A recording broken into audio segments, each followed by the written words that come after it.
প্রিয় ছাত্রছাত্রীরা, আজকে আমি তোমাদেরকে এই ভিডিওর মাধ্যমে ক্লাস 9-এর ভৌতবিজ্ঞানের যে প্রশ্নগুলো দেওয়া হয়েছে প্রথম পর্যায়ের মূল্যায়ন অর্থাৎ ফার্স্ট সামেটিভের জন্য রায়মার্টিন প্রশ্নবিচিত্র 2024 সালের পেজ নম্বর 261, সেখানে স্কুল নম্বর 2, সেখানে যে গ্রুপ সি এর যে প্রশ্নগুলো দেওয়া হয়েছে সেই প্রশ্ন উত্তরগুলো নিয়ে আলোচনা করবো। অর্থাৎ 2 নম্বর প্রশ্নের যে প্রশ্নগুলো সেই প্রশ্ন উত্তরগুলো নিয়ে আমরা আজকে আলোচনা করবো। এবং এর আগের যে স্কুল ছিল সেগুলোর আমরা গ্রুপ সির উত্তর অলরেডি আপলোড করে দিয়েছি চ্যানেলে, তোমরা সেখান থেকে দেখে নিই। এবং এই যে 2 নম্বর স্কুল তারও যে গ্রুপ এ বি তার প্রশ্ন উত্তর আমরা অলরেডি চ্যানেলে আপলোড করে দিয়েছি, তোমরা সেগুলো সেখান থেকে দেখে নেবে। আজকে আমরা গ্রুপ সি প্রশ্ন আলোচনা করব। তো গ্রুপ সি এর মধ্যে 3-এর দাগের যে প্রশ্নগুলো আছে, প্রত্যেকটা প্রশ্ন 2 নম্বর প্রশ্ন সেগুলো আমরা আলোচনা করব।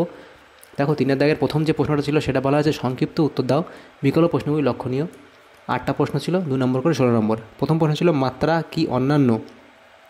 কি অনন্য ভৌতরাশিকে নির্দেশ করে, বুঝিয়ে দাও। তো লিখবে হ্যাঁ, মাত্রা অনন্য ভৌতরাশিকে নির্দেশ করে, কিন্তু উপযুক্ত ঘাতসহ বিবেচিত এক বা একাধিক মাত্রা সংযোগে গঠিত মাত্রীয় সংকেত সবসময় একই ভৌতরাশিকে নির্দেশ করে না। দুটি পৃথক ভৌতরাশির একক মাত্রীয় সংকেত হতে পারে, একই মাত্রীয় সংকেত হতে পারে, যেমন ভর, দৈর্ঘ্য, সময়। এই সকল মৌলিক ভৌতরাশির মাত্রা যথাক্রমে এম, এল, টি, যেগুলি অনরাশি নির্দেশ করে। বেগ এল টি টু দি পাওয়ার -1, তো এটা এখানে 1 চলে এসেছে, এল টু দি পাওয়ার -1, এবং তরলের মাত্রা হচ্ছে এল টি টু দি পাওয়ার -2। এদের মাত্রীয় সংকেত পৃথক হলেও কার্য ও শক্তি রাশি দুটির মাত্রীয় সংকেত এক, অর্থাৎ মাত্রা অনন্য ভৌতরাশিকে নির্দেশ করলেও মাত্রীয় সংকেত করে না। দ্বিতীয় প্রশ্ন ছিল লম্বন ভ্রম কি, কীভাবে এই ত্রুটি দূর করা যায়। লম্বন ভ্রম বা ত্রুটি, এটা লিখবে তোমরা। দেখো, সাধারণ স্কেলের সাহায্যে দৈর্ঘ্যের পাঠ নেওয়ার সময় চোখ, এটা হবে সঠিক খাড়া অবস্থানের পরিবর্তে তির্যকভাবে অবস্থান করলে পাঠ নির্ণয়ে ত্রুটি আসে। চোখের অবস্থান জনিত কারণে পাঠ নির্ণয়ে যে ত্রুটি বা দোষের উদ্ভব হয় তাকে লম্বন ত্রুটি বা লম্বন দোষ বলা হয়। অর্জন ত্রুটি দূর করার উপায়, এটা লম্বন ত্রুটি দূর করার উপায়। স্কেলের সাহায্যে পাঠ নেওয়ার সময় চোখ খাড়া অর্থাৎ লম্ব অবস্থানে রেখে পাঠ নিতে হবে। একাধিকবার পাঠ নেওয়ার পদ্ধতি পুনরাবৃত্তি করে পাঠের গড় মান নির্ণয় করতে হবে, যেটি হবে বস্তুর সঠিক দৈর্ঘ্য। অর্থাৎ এই প্রশ্ন ছিল সাধারণ স্কেলের সাহায্যে কিভাবে পাতলা কাগজের বেধ নির্ণয় করা যায়, সংক্ষেপে লেখো। সাধারণ স্কেলের সাহায্যে একটি পাতলা কাগজের গড় বেধের মান নির্ণয়। অনেকগুলি অভিন্ন কাগজ একত্রিত করে বা বাইরের ক্ষেত্রে সমগ্র বইটির বেধ সাধারণ স্কেলের সাহায্যে মাপা হলো। ধরা যাক এই পাঠ হলো ডি সেন্টিমিটার। এই পাঠকে কাগজ বা বইয়ের পাতার সংখ্যা দিয়ে ভাগ করলে যে মান পাওয়া যায় এটি একটি পাতার বেধ নির্দেশ করে। পাতার সংখ্যা x হলে একটি পাতার বেধ হলো t = d/x সেন্টিমিটার। টোটাল বেধ তাকে প্রত্যেকটা পাতা দিয়ে ভাগ করলে সেটা চলে আসবে। তো এভাবে আমাদের করতে হবে। পরের যে প্রশ্ন ছিল 3-এর দাগের প্রশ্ন, সেখানে বলা আছে 5 নিউটন মানের একটি বল m1 ভরকে 8 মিটার/সেকেন্ড ত্বরণ এবং m2 ভরকে 24 মিটার/সেকেন্ড ত্বরণ প্রদান করে। m1 এবং m2 ভর দুটিকে একত্রিত করলে এই 5 নিউটন বলটি তাদের কত ত্বরণ প্রদান করবে। দেখো, প্রথম ক্ষেত্রে প্রযুক্ত বল F = 5 নিউটন বলা আছে এবং ভর m সেখানে হচ্ছে m1 এবং ত্বরণ a1 বলা আছে 8 মিটার/সেকেন্ড। এবং সূত্র অনুযায়ী F = ma আমরা জানি, m1 × a1। এবার এখানে f এর জায়গায় 5 বসালাম এবং m1 × 8 আমাদের বলা আছে, যেখানে যে a1 এর মান 8, সেখানে m1 = 5/8। সেমভাবে দ্বিতীয় ক্ষেত্রে বলা আছে, সেখানে সূত্র অনুযায়ী আমাদের বসালে m2 এর মান এত আসবে। তো m1 এবং m2 ভরের ওপর একত্রে 5 নিউটন বল প্রয়োগ করলে উৎপন্ন ত্বরণের পরিমাণ a হলে সূত্র অনুযায়ী F = ma, সেখানে f এর জায়গায় আমরা 5 বসাবো এবং m এর জায়গায় দুটো ভর বসাবো এবং আমাদের a ধরেছি, ত্বরণের মান a ধরেছি, a থাকবে। সেখান থেকে আমাদের এই যে এটা বাঁদিকে রাখলে এখানে চলে আসবে 5/m1 + m2, সেখানে m1 এবং m2 এর মান বসানোর পর আমাদের এটা আসবে। অতএব m1 এবং m2 ভর দুটিকে একত্রিত করলে এই 5 নিউটন বলটি তাদের 6 মিটার/সেকেন্ড ত্বরণ প্রদান করবে। তাহলে এভাবে আমাদের অঙ্কটা করে নিতে হবে।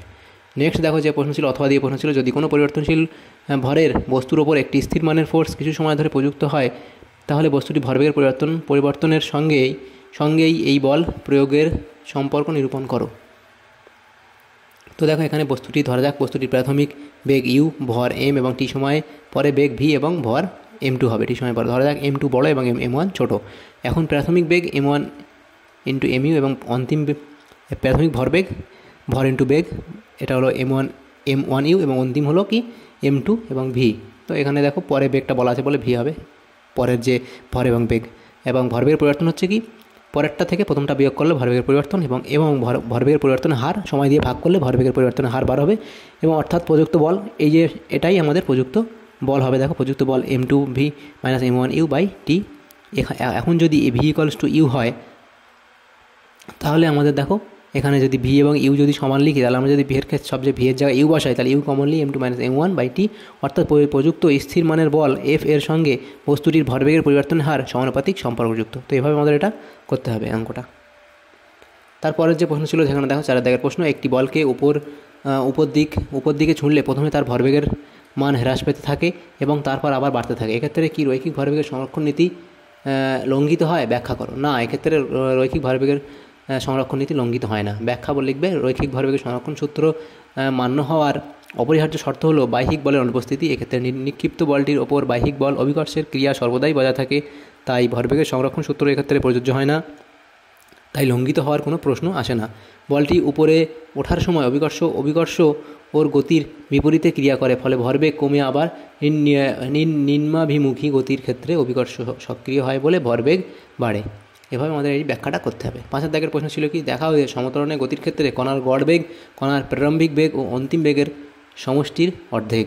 দেখো সমত্বরণে গতিশীল কোনো কণার প্রারম্ভিক বেগ ইউ ধরলাম এবং টি সময় পরে অন্তিম বেগ ভি ধরলাম। ধরা যাক গতি শুরুর 1 সেকেন্ড পরে কণার বেগ হবে কি v=u+a, এবং সেটা 1 সেকেন্ড বলা আছে, এ দিয়ে 1 দিয়ে গুণ হবে এবং u+a হলো, এবং গতি শেষ হওয়ার 1 সেকেন্ড আগে কণার বেগ হবে কত?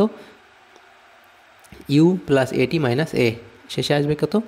v-a, কারণ আসবে কি টি সময় পর কণাটির বেগ v=u+at। দেখো এখানে অতএব কণাটির গড় বেগ যে 1 সেকেন্ড এবং 1 সেকেন্ড সেটা দিয়ে আমাদের ভাগ করতে হবে 2 সেকেন্ড, সেটার পরে এটা আসবে, অর্থাৎ সমত্বরণের গতির ক্ষেত্রে কণার গড় বেগ কণার প্রারম্ভিক বেগ ও অন্তিম বেগের সমষ্টির অর্ধেক, এটা প্রমাণিত। পরে যে প্রশ্ন ছিল অথবা দিয়ে, একই উচ্চতা থেকে দুটি পাথরকে 2 সেকেন্ড সময়ের ব্যবধানে ফেলে দেওয়া হলো। প্রথম পাথরটি পড়তে শুরু করার কত সময় পরে পাথর দুটির মধ্যে দূরত্ব 40 মিটার হবে? তো এটাতে আমাদের একে দেখানো আছে, এটা দেখো এখানে অঙ্কটা করা আছে, তোমরা এই অঙ্কটা দেখে নিও এখান থেকে। তারপরের পার্টটা এখানে আছে, এগুলো এখান থেকে পুরোটা দেখে নেবে, তাহলে অঙ্কটা তোমাদের সুবিধা হবে, করে নিতে পারবে এখান থেকে। 6 দাগের প্রশ্ন কী বলা আছে দেখো, আলফা কণার দুটি ধর্ম লেখো। আলফা কণার ধর্মগুলো পয়েন্ট করবে, সেখানে 3টে পয়েন্ট দেওয়া আছে, এখান থেকে 2টো পয়েন্ট লিখে দেবে। এক নম্বর লিখবে কি, আলফা কণা হলো 2 একক ধনাত্মক আধান বিশিষ্ট হিলিয়াম আয়ন। দ্বিতীয় লিখবে কি, আলফা কণার ভর একটি প্রোটনের ভরের 4 গুণ, অর্থাৎ 6.644 × 10⁻27 কেজি, এবং এর আধান একটি প্রোটনের আধানের দ্বিগুণ, এবং অর্থাৎ 3.204 × 10⁻19 কুলম্ব। 3 দাগের 3 নম্বর পয়েন্ট লিখবে কি, আলফা কণার বেগ আলোর বেগের প্রায় 10% হয়। 7 দাগের প্রশ্ন কী ছিল, শক্তির শোষণ ও বর্জনে ইলেকট্রনের কীভাবে কক্ষান্তর ঘটে? এক কক্ষ থেকে কক্ষান্তরে ইলেকট্রনের গমনে শক্তি শোষণ বা বিকিরণের ব্যাখ্যা। এখান থেকে ব্যাখ্যা দেওয়া আছে, লিখবে যে নির্দিষ্ট কক্ষপথে অনবরত আবর্তনরত অবস্থায় ইলেকট্রন কোনো শক্তি শোষণ বা বিকিরণ করে না, কিন্তু বাইরে থেকে কোনো শক্তি প্রাপ্ত হলে ইলেকট্রনটি শক্তি শোষণ করে পরবর্তী উচ্চ শক্তিসম্পন্ন কক্ষপথে গমন করে। আবার ঠিক একইভাবে কোনো স্থায়ী উচ্চতর শক্তি স্তর থেকে যদি কোনো ইলেকট্রন নিম্নতর শক্তি স্তরে নেমে আসে, তবে ইলেকট্রনটি কিছু নির্দিষ্ট পরিমাণ শক্তি তরঙ্গের আকারে বিকিরণ করে। কথা দিয়ে প্রশ্ন ছিল নিউক্লিয়াইড কাকে বলে, উদাহরণ দাও। নিউক্লিয়াইড পয়েন্ট করে লিখবে, নির্দিষ্ট পারমাণবিক সংখ্যা এবং ভর সংখ্যা বিশিষ্ট কোনো মৌলের চিহ্ন যার দ্বারা মৌলটির পরমাণুর ও নিউক্লিয়াসের গঠন জানা যায় তাকে ওই মৌলের নিউক্লিয়াইড বলে। উদাহরণ তোমরা এভাবে দেবে যে 12C6 এবং 16O8 প্রভৃতি প্রত্যেকটি হলো নিউক্লিয়াইড। আচ্ছা, পরে প্রশ্ন ছিল নিউক্লিয় বল কি, এই বল সৃষ্টির কারণ। নিউক্লিয় বল পয়েন্ট করে লিখবে, নিউক্লিয় কণা বা নিউক্লিয়াসগুলির মধ্যে কার্যকরী যে অতি শক্তিশালী আকর্ষণ বল প্রোটনগুলির মধ্যে সক্রিয় স্থির তাড়িতিক বিকর্ষণ বলের প্রভাবকে প্রতিমিত করে নিউক্লিয়াসকে সুস্থিত রাখে, তাকে নিউক্লিয় বল বলে। নিউক্লিয় বল সৃষ্টির কারণ, বিজ্ঞানী ওয়ার্নার হাইজেনবার্গ তার প্রস্তাবিত নিউট্রন প্রোটন প্রকল্পের মাধ্যমে নিউক্লিয় বলের সৃষ্টির কারণ ব্যাখ্যা করেন। এই ধারণা অনুযায়ী নিউক্লিয়াস মধ্যস্থ প্রোটন ও নিউট্রনের মধ্যে প্রতিনিয়ত অবিরাম গতিতে আধান বিনিময়ের ফলে প্রোটন নিউট্রনে ও নিউট্রন প্রোটনে রূপান্তরিত হয়ে থাকে। এই রূপান্তর এত দ্রুত সংঘটিত হয় যে প্রোটনগুলির মধ্যে স্বাভাবিক স্থির তাড়িতিক বিকর্ষণ কার্যকরী হওয়ার সুযোগ পায় না। পরিবর্তে এক সুতীব্র আকর্ষণ বলের উদ্ভব হয়, যা নিউক্লিয়াসগুলিকে জোটবদ্ধ রাখে। একেই নিউক্লিয় বল বলা হয়, যা প্রোটনগুলির তড়িৎ বিকর্ষণ বল অপেক্ষা অনেক বেশি শক্তিশালী। পরবর্তীকালে জাপানি বিজ্ঞানী হিদেকি ইউকাওয়া দেখান যে গামা মেশন কণার এই পাই মেশন কণার আদান প্রদানের মাধ্যমে নিউট্রন ও প্রোটনের এই পারস্পরিক রূপান্তর সংঘটিত হয় ও নিউক্লিয় বল সৃষ্টি হয়। এই বল নিউক্লিয়াসকে স্থায়িত্ব প্রদান করে। তো এখানে এটা দেওয়া আছে, তোমরা এটা দেখে নিও। তো এই অবধি তোমরা লিখে দেবে।